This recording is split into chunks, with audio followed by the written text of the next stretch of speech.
Yo, this is your favorite friendly neighborhood Toronto, and as we know, yesterday, August 11th, 2020, on the Halo Twitter account, they did post that Halo Infinite, that was supposed to be launching alongside the Xbox Series X, is going to be delayed all the way until 2021.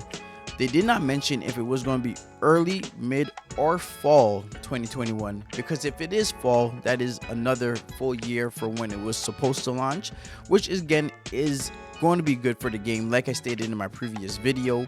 But what I'm going to be talking about today is more so the ripple effects and how it's really going to affect Microsoft, the Xbox Series X as a launch in total.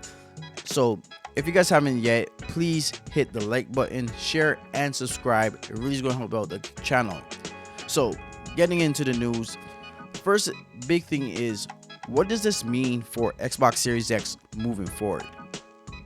Because this was going to be the anchor, the game that really brought everybody in to say, look at the power of the 12 teraflop console, the most powerful, the fastest console on the market. Right now, they don't really have that. They do have things like the medium, but that's not really one of their staple franchises that was going to really draw people in. But it was going to be additional content for them to end up buying. Again, we all know that these consoles are going to sell out when the pre-orders go, but it's more so what's going to happen after the day one buyers get it. How is that going to translate into the mainstream? Now, for me, when I'm thinking about this whole situation, the one thing that does seem very particular to me is that this does leave room for Microsoft to now shuffle some things around and reveal a potential big announcement, because we do know that Microsoft is planning an event for August, September, October, all the way to November, which they did say that is going to be the release date, or the release month, I should say, for the Xbox Series X. And this really doesn't have to be a part of the plan from the get-go. This could be Phil Spencer and Microsoft kind of shuffling things around to kind of fill the void that is now left by Halo Infinite.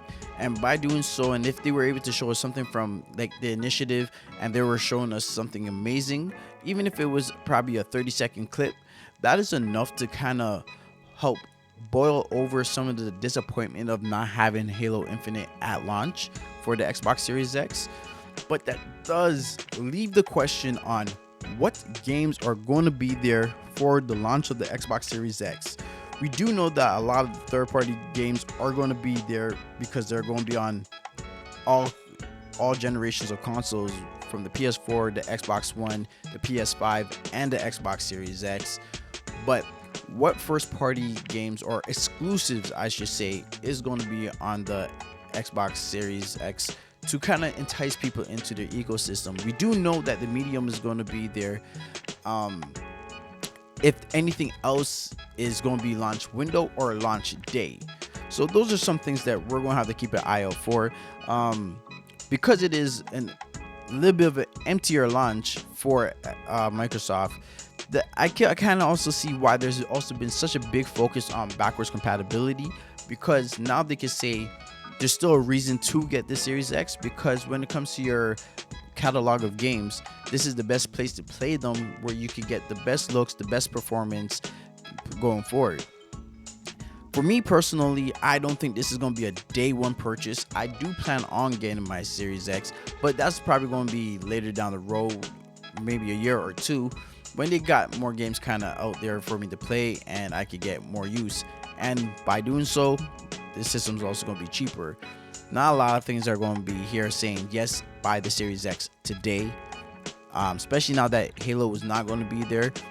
It's even kind of stacked up against it. I don't know how that is going to look for the mainstream.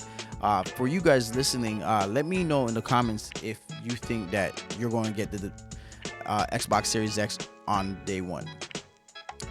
Moving forward, one of the next ripple effects that we can look at from the delay of this game is, what does that mean for 2021? Let's just say Halo Infinite doesn't release until fall 2021. I'm sure Xbox already, or Microsoft I should say, already had plans for what their potential game was going to be for 2021. So are they going to push anything back, or potentially even release 2 first-party games in the fall of 2021?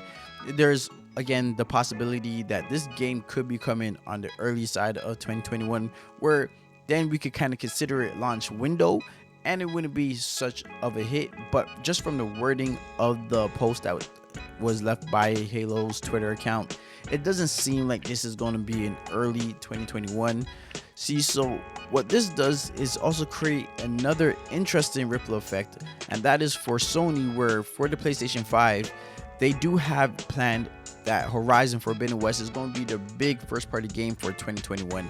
They didn't say exactly when it will be, but we do know that most likely this is going to be fall 2021 for the holiday season, which is now going to stack up against Halo and potentially whatever other first party game they have, or maybe they could then push that back to early 2022.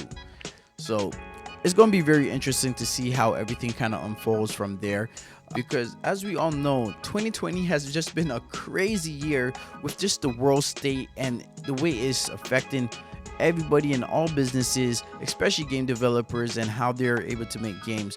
So it's sad, it's good that all of this is happening for Halo, but I do see this negatively impacting the way Xbox Series X is moving forward.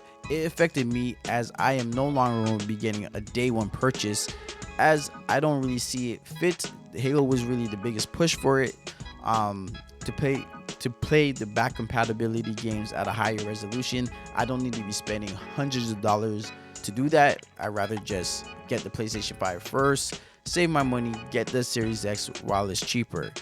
Now, let me know if you guys agree with that statement, or tell me if you're getting it day one. Thank you for those who made it through to the end of this video. Please share, like, and subscribe. Hit the bell notification so you don't miss any of the new videos that get posted.